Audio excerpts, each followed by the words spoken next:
तुम्हाला आमच्या हस्तक नमस्कार मित्रांनो, या नवीन व्हिडिओमध्ये आपलं स्वागत आहे। आम्ही आलेलो आहोत गणपतीपुळे आणि गणपतीपुळेपासून जवळच एक फेमस स्पॉट आहे प्राचीन कोकण।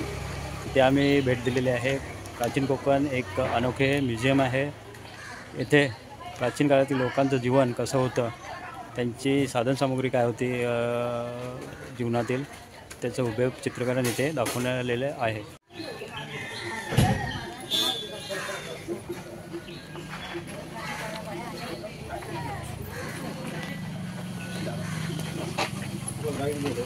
मछली ले दो, मछली।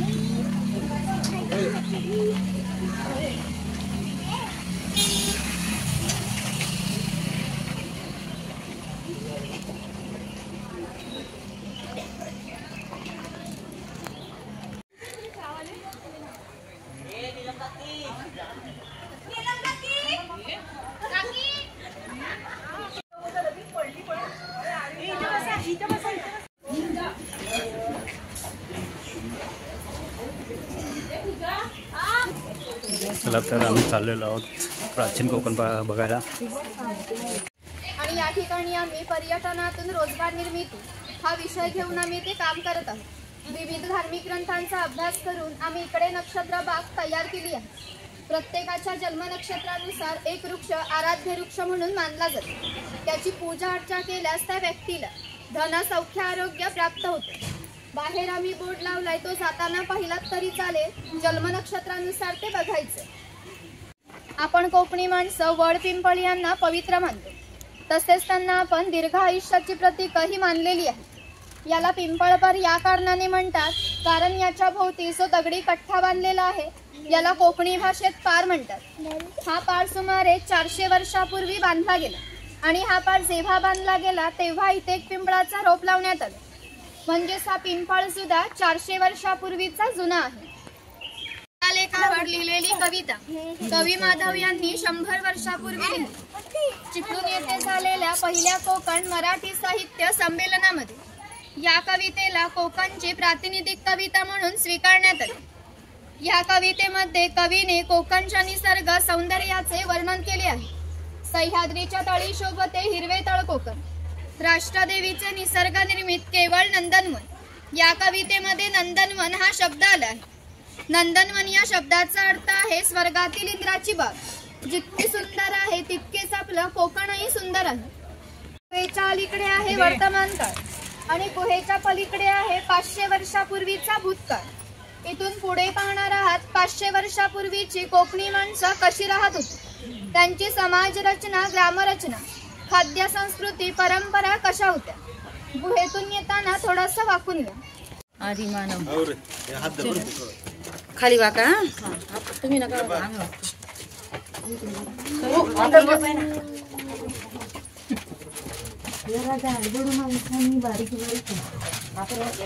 गुहेतून चाललोय आम्ही।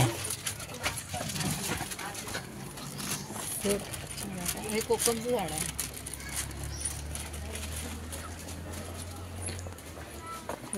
चंदन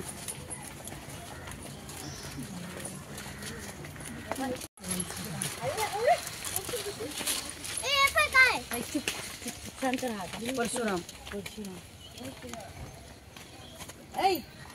परशुराम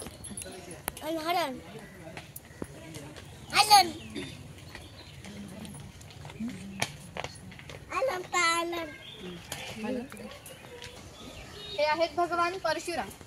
आपल्या पुराणात यांचा उल्लेख केलेला आहे की हजारो वर्षापूर्वी भगवान परशुराम होऊन गेले। त्यांनी संपूर्ण पृथ्वी जिंकून घेतली आणि जिंकून घेतलेली सर्व पृथ्वी त्यांनी दान केली। दान केलेली कोणतीही गोष्ट आपण वापरत नाही, परंतु त्यांना राहण्यासाठी भूमीची गरज होती।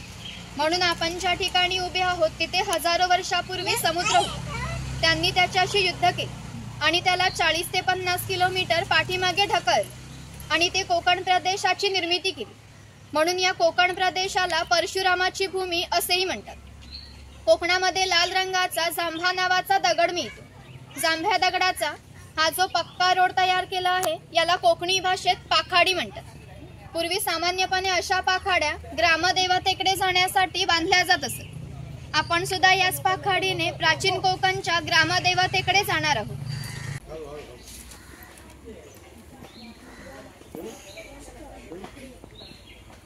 इथे वाघणी वाघाची गुहा दाखवले आणि या बाजूला गाव शिकार दाखवले.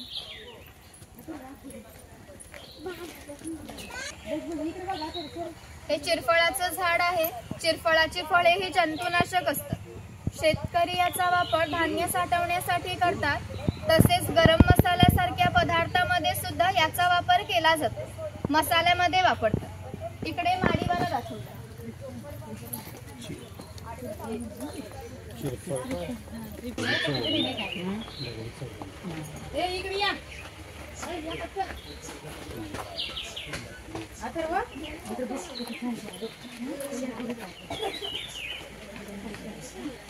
हे आमचं ग्रामदेवतेचं मंदिर आहे. पूर्वी धार्मिक संस्था गाव नियंत्रित करत असे. गावातील सर्व गावकरी येथे एकत्र जमत असे. गावातील 2 व्यक्तींची भांडणे झाली तर संपूर्ण गाव येथे एकत्र येऊन गावप्रमुख त्यांच्या समोर न्यायदान करीत असे. आणखीन एक महत्त्वाचं वैशिष्ट्य म्हणजे जगभर अशी प्रथा आहे की प्रत्येक जाती धर्माचे लोक आपापल्या देवाकडे जाऊन देवाचे दर्शन घेतात. आपण कोकणी माणसं सुद्धा वर्षभर देवळात जाऊन देवाचे दर्शन घेतो. पण जेव्हा आपल्याकडे शिमग्याचा सण असतो तेव्हा हा देव या पालखीत बसून प्रत्येकाच्या घरोघरी नेला जातो. म्हणजेच कोकणी माणूस आणि देव यांचं नातं इतक्या जवळचं आहे की आमचं एकमेकांकडे जाणं येणं असतं. या देवीचं नाव वाघजाई आहे. हे नाव आम्ही जाणीवपूर्वक ठेवलंय. कारण असं म्हणतात की ज्या निसर्गामध्ये वाघ आहे तो निसर्ग समृद्ध असतो आणि 500 वर्षापूर्वीचा निसर्ग सुद्धा समृद्ध होता.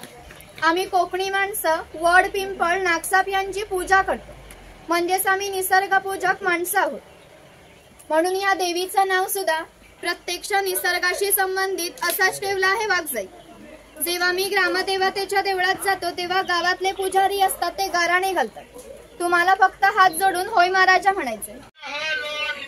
कोकण बघे आलेला आहे तसं प्रत्येकाचं आपापलं गाव असेल. गावात घरदार असेल, जमीन जुमला झाडामाडा असतील, गावाकडे म्हातारी कोतारी माणसं असतील, ती सगळी ह्यांचीकडे वाटेला डोलं लावून बसलेली असतील. या सगळ्यांना भेटायला जायची यांना बुद्धी दे र महाराजा. ह्या सगळ्यांच्या वती नारळ देऊन तुला गाळानं घालतावाय. त्या नारळ नेमत सोन्याचा कोला मानून ही जी काय माणसं स्वतःच्या गाडीत आलेली असतील, कोण रेल्वेने आलेला असेल, कोण एसटीने आलेला असेल, त्या सगळ्यांना आपापल्या घरात सुखरूप पोचव र महाराजा. सगळ्यांच्या कामाधंद्यात पुन्हा डोरात बरकत दे आणि पुढच्या वर्षी पण होण्यापर्यंत तुझ्या चरणी येतील तशी त्यांच्या पायात ताकद दे, बुद्धी दे आणि त्यांची रखवाली कर र महाराजा. जय महाराजा.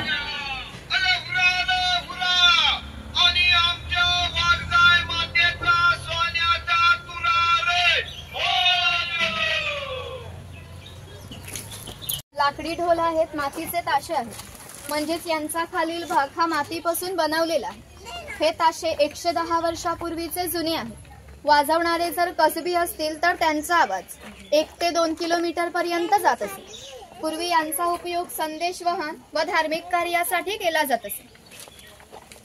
की कोकणात भरपूर भूत असतात, तर कोकणवासियांची अशी श्रद्धा आहे की हा देव त्यांच्यावर नियंत्रण ठेवतो. म्हणून याला शिमग्याच्या वेळी गाराणे घातले जाते. तसेच पशुबळी सुद्धा दिले जातात. हे वीरगळा हे वीर लोकांचे प्रतीक चिन्ह. ज्यांना युद्धामध्ये वीरगती प्राप्त होते त्यांच्या स्मरणार्थ बांधला जातो.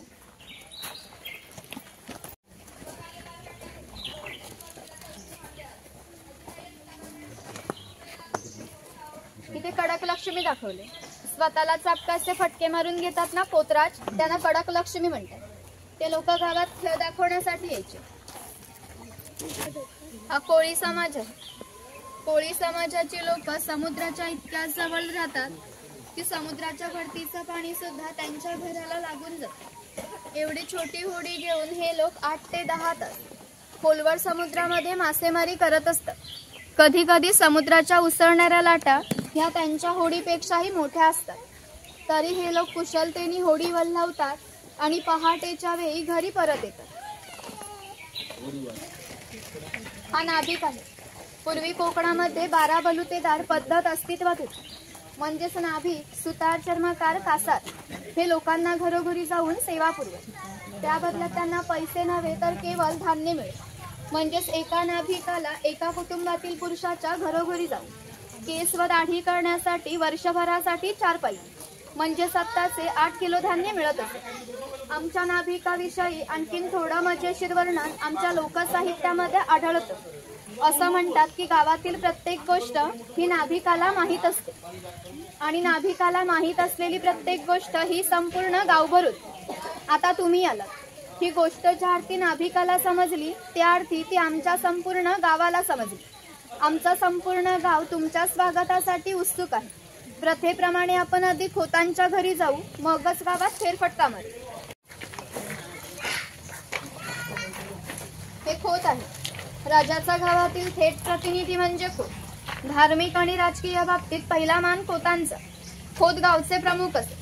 गावात मैदान करणे, महसूल गोळा करणे ही कामे खोतांची असत.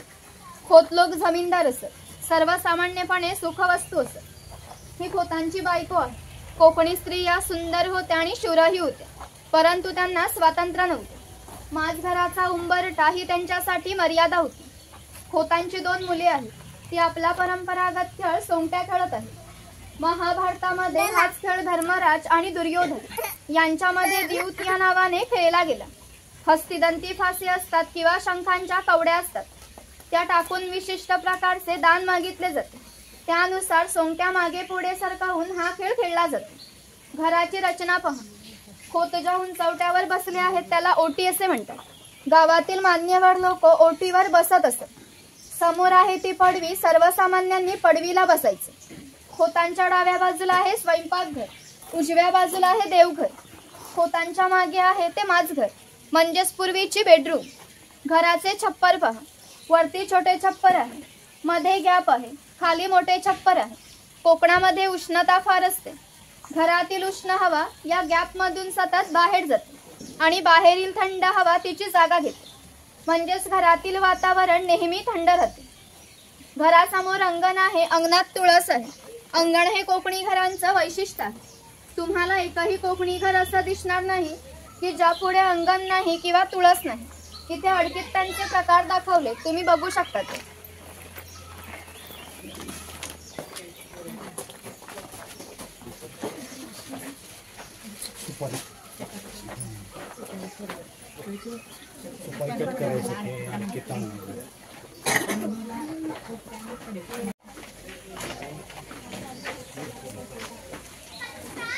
त्याच्या पाण्यावरती खेळताना दाखवलं.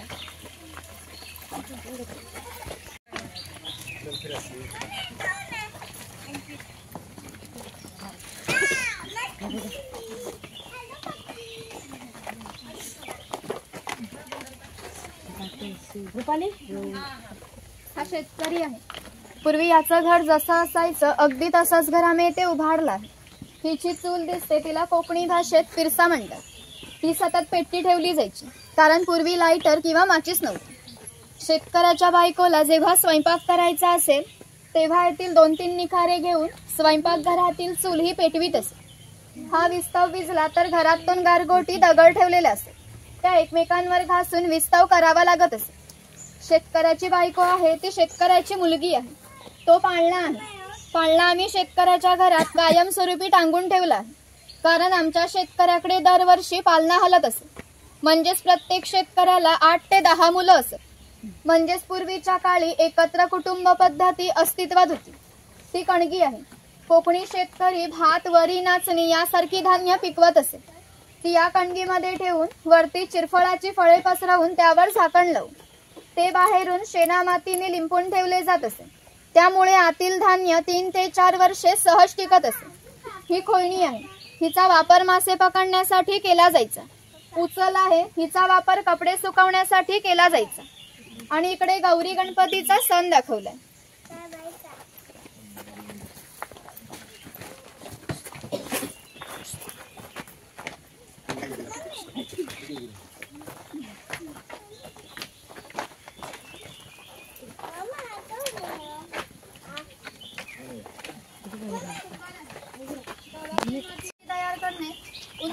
झाला की मातीची मडकी तयार करतात. दिवाळीच्या वेळेला पणत्या तयार करून घरोघरी पोहोचवण्याचे काम हा कुंभार करत असतो.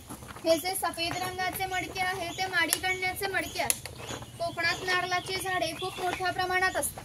त्याला नारळ येण्यापूर्वी एक पोळी येते. तिला आडवा काप दिला जातो. बाजूने विशिष्ट प्रकारचा झाडपाला लावला जातो.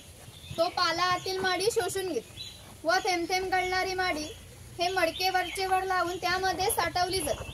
माडी काढण्याचा व्यवसाय आजही भंडारी समाज करत आहे.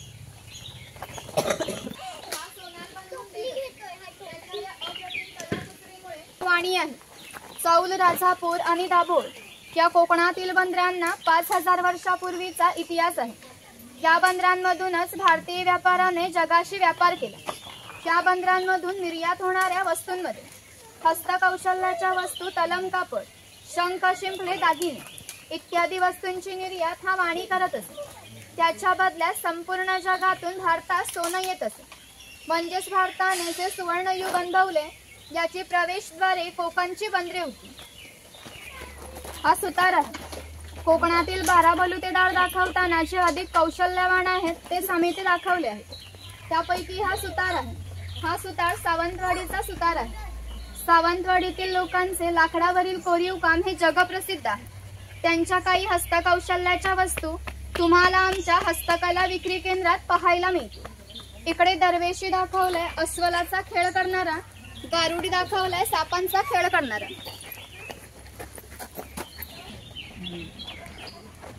हा लोहार आहे. ज्याप्रमाणे शेतकऱ्याला लागणारी लाकडी अवजारे बनवून देण्याचे काम सुतार करीत असे, त्याचप्रमाणे त्यांना लागणारी लोखंडी अवजारे बनवून देण्याचे काम हा लोहार करत असे.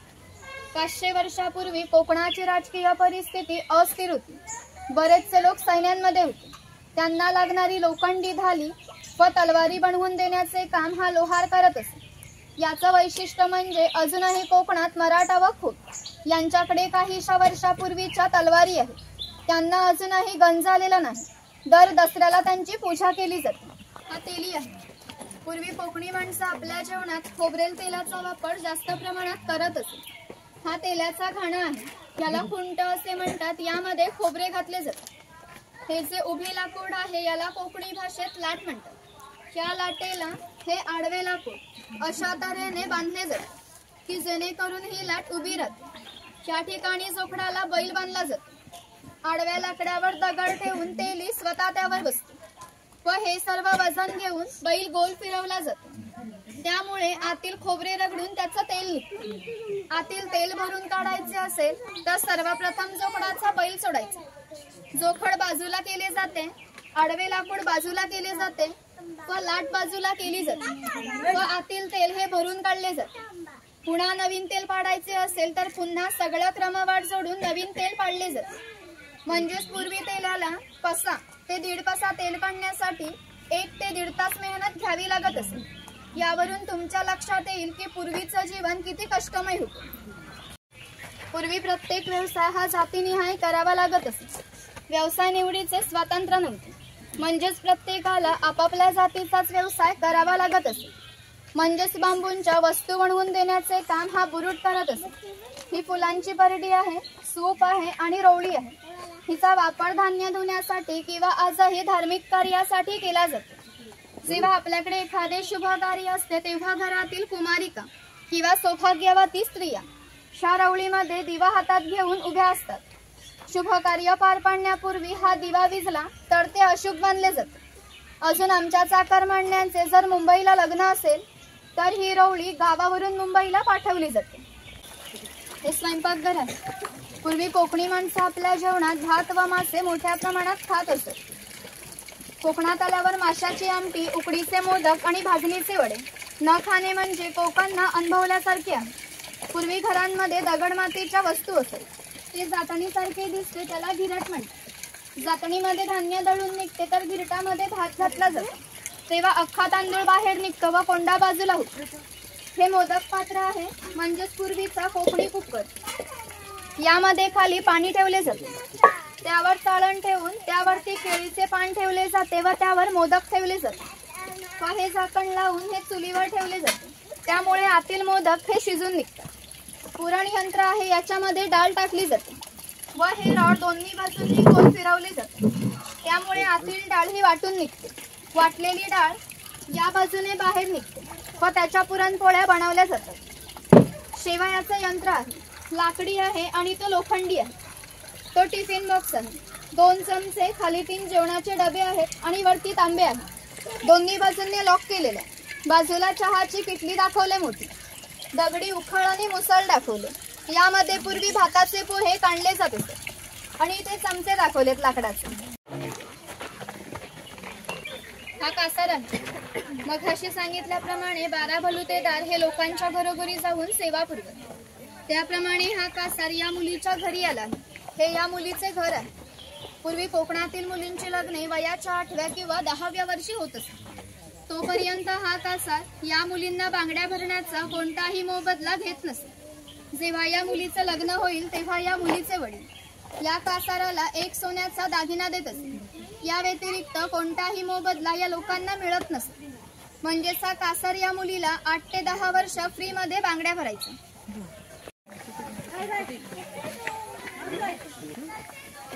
भरपूर मोठे जंगल होते. त्यामुळे गावात पाणी मोठ्या प्रमाणात उपलब्ध होत असते. गावाच्या ठिकाणी उंचावर 12माही पाणी असे. तेथे धरण बांधून प्रत्येकाच्या पाणी पाठ्याला नेले जातात. या पाणवठ्यावरती लहान मुले मासेमारी करण्यासाठी किंवा आंघोळीसाठी येत असत. स्त्रिया पाणी किंवा कपडे धुण्यासाठी येत. म्हणजेच ग्रामीण जीवनाचा मध्यवर्ती केंद्र हा आमचा पाणवठा होता. वरती खवल्या मांजर दाखवले.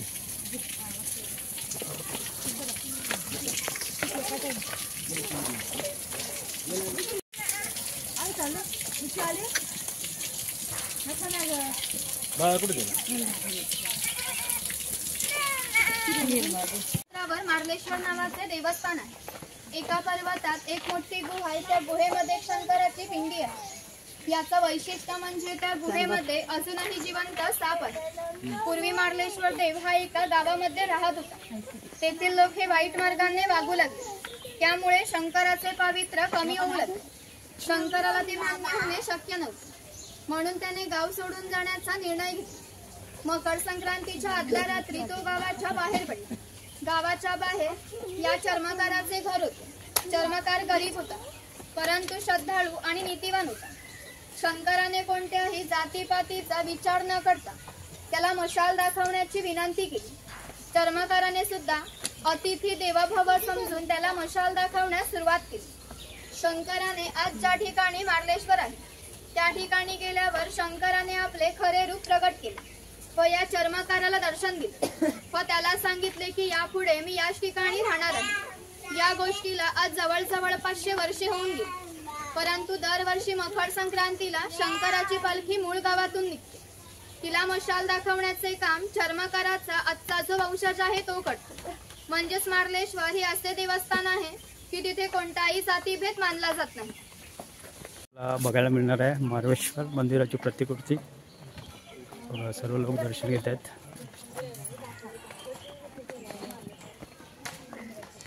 समाज इतक्या दुर्गम ठिकाणी राहत असे की त्यांचा पहिला बस स्टॉप देखील 10 ते 12 किलोमीटर अंतरावर असे. हे लोक जेव्हा गावात येत असतात तेव्हा त्यांच्या पायात चामड्यांच्या वाहना, खांद्यावर फाटकी घोंगडी आणि हातात घुंगरांची काठी अशा वेशभूषेत येत असत.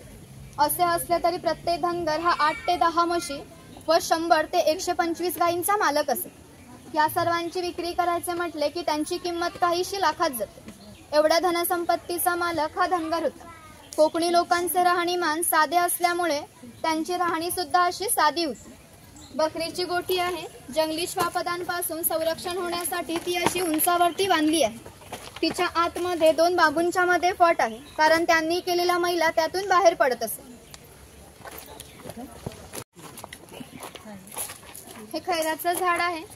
याच्या आतील लाल रंगाच्या खोडापासून कात तयार केला जातो. जो पाण्यामध्ये वापरतात ना कात, लाल रंगाचा असतो. ह्याच्या खोडापासून तो तयार केला जातो. पुढे कातभट्टी दाखवली.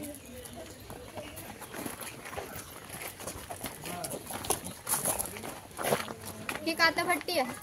हे जे झाड आहे ते तोडले जाते. त्याच्या आतील लाल रंगाच्या खोडाचे लहान लहान तुकडे करून पहिल्या 4 मडक्यांमध्ये पाण्यासोबत उकळवले जाते आणि जो पाक तयार होतो तो 5व्या मडक्यामध्ये एकत्र करून पुन्हा उकळवला जातो आणि तो पाक सावलीमध्ये सुकवून त्याच्या वड्या पाडल्या जातात. 3-4 महिने लागतात पाक तयार होण्यासाठी. इथे मुखवटे दाखवले, डोक्यामध्ये घालून फोटो काढणार असाल तर काढू शकता. तिकडे हस्तकला विक्री केंद्र आहे, तुम्हाला काही खरेदी करायची असेल तर करू शकता. पुढे शंखांचं प्रदर्शन आहे, तिथून खाली तुम्हाला एक्झिट आहे, इकडून पुढे जाईल. पुढे गाईड आहे, लास्ट पॉइंटला तुम्हाला घेऊन जाईल. माझ्याबरोबर आहेत प्राचीन कोकणच्या गाईड निकिता मॅडम आहे तिथे. गेल्या वर्षी पण आम्ही आलेलो, तेव्हा पण तुम्हीच गाईड होता आम्हाला. तेव्हा ॲक्च्युली आमचं काही चॅनल वगैरे नव्हतं, ते टाकू शकतो मी यूट्यूब चॅनलवरती. खूप महत्त्वाची माहिती दिलेली आहे प्राचीन कोकणबद्दल, त्याबद्दल मी दिलीप गावणूक त्यांचे आभारी आहे.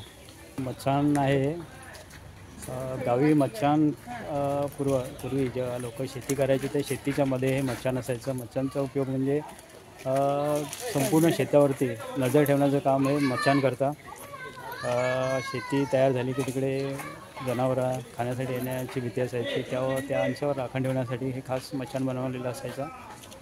आम्ही जेव्हा लास्ट टाईम आलेलो तेव्हा हे मच्छान व्यवस्थित होतं. आता मला वाटतं ते बहुतेक तुटलेलं आहे, त्या कारणाने ते जाण्यास बंदी केलेली आहे. बघा, प्राचीन कोकणमध्ये आपल्याला वेगवेगळ्या प्रकारची औषधी वनस्पती किंवा आपण जे मसाल्याचे पदार्थ वापरतो त्यामध्ये ज्या वनस्पती वापरतो त्यांचे इथे आपल्याला बघायला मिळतात. इथे दाखवलेले दालचिनी. दालचिनी बघूया आपण. ही दालचिनीचं झाड आहे, मसाल्यामध्ये वापरतात दालचिनी. त्यानंतर औषधी वनस्पती रक्तचंदन. हे रक्तचंदनाचं उभं झाड आहे. आणि बायको कोणतं झाड आहे? हे काळीचं झाड आहे, ते पण आपण मसाल्यामध्ये त्याचा आपण मोठ्या प्रमाणात यूज करतो. म्हणजे ह्या प्राचीन कोकणमध्ये अक्षरशः म्हणजे औषधी वनस्पती किंवा मसाल्यांचे जे वनस्पती आहेत किंवा झाड वगैरे आहेत ते अक्षरशः एवढी मोठी मोठी आहेत आणि आपण कधी बघितलेली नसते. हे आजकालच्या ह्या युगामध्ये म्हणजे आपण नाहीच बघितलेली आहे. आणि ह्या प्राचीन जे कोकण प्राचीन आहे त्याच्यामध्ये भरपूर साऱ्या वनस्पती वगैरे आपल्याला म्हणजे दिसतात, अनुभवायला दिसतात.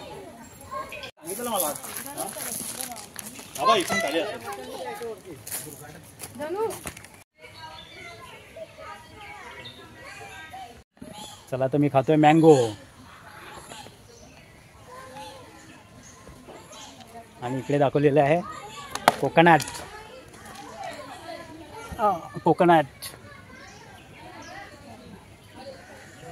मिळणार आहेत किंवा डोक्यामध्ये घालायला मिळणार आहेत मुखवटे. वेगवेगळ्या प्रकारचे मुखवटे आहेत, बघू शकता इथे. आपण रावणाचा मुखवटा घालूया. या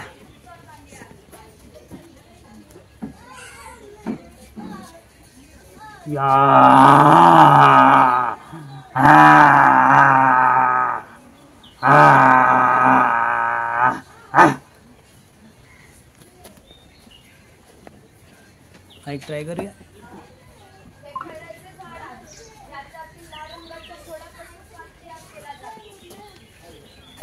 प्राचीन कोकणमध्ये जे एक सुपर मार्केट बोलतो आहे, लहान मुलांसाठी काहीतरी वस्तू आहे तिकडे. बघूया आपण आणखी काय वस्तू इथे आपल्याला उपयोगी वस्तू काय आहेत काय दुकानामध्ये.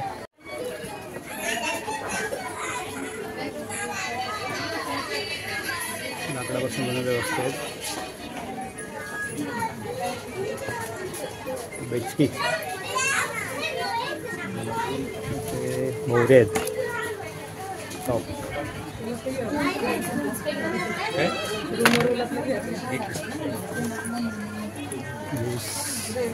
काय इकडे हे बघ पेपर मिठाच्या.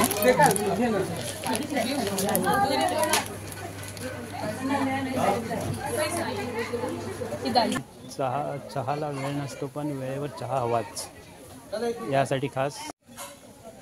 आता पुढे शंखाचं कलेक्शन सेंटर आहे ते, बघूया तिथे काय आपल्याला पाहायला मिळते ते. भारतातील सर्वात जास्त प्रकारचे शंखाचे कलेक्शन प्राचीन कोकण. शंखाचे कलेक्शन पाहायचं असेल तर अवश्य भेट द्या प्राचीन कोकण. मॅडमने आपल्याला, निकिता मॅडमने भरपूर अशी प्राचीन कोकणबद्दल माहिती दिलेली आहे. तुम्ही रत्नागिरीमध्ये आलात तर अवश्य या प्राचीन कोकणला भेट द्या. इथे जे आपण पुस्तकामध्ये फक्त वाचतो बघतो अशा वनस्पतीचं यांनी संवर्धन केलेले आहेत खास प्रेक्षकांसाठी. चला तर अशी सुंदर भेट झालेली आहे प्राचीन कोकणला. खूप सारी माहिती गोळा केलेली आहे, खूप सारे व्हिडिओज काढलेले आहेत, माहितीपूर्ण व्हिडिओ काढलेले आहेत गाईडसोबत. कोकण म्हणजे हे एक सुंदर स्वर्गच आहे. म्हणजे आपण हे कोकणातले आहोत म्हणजे तो आपल्याला त्याच्यामुळे कोकण काय आहे हे आपल्याला माहीतच आहे. पण जे कोकणामधले नाही आहेत कोकणामधले नाही आहेत त्यांना हा व्हिडिओ पाहून नक्कीच कळेल की कोकण म्हणजे एक सुंदर असं स्वर्ग आहे. जर हा व्हिडिओ तुम्हाला आवडला असेल तर लाईक करा, कमेंट्स करा आणि माझ्या चॅनलवरती नवीन असाल तर सबस्क्राईब करायला विसरू नका.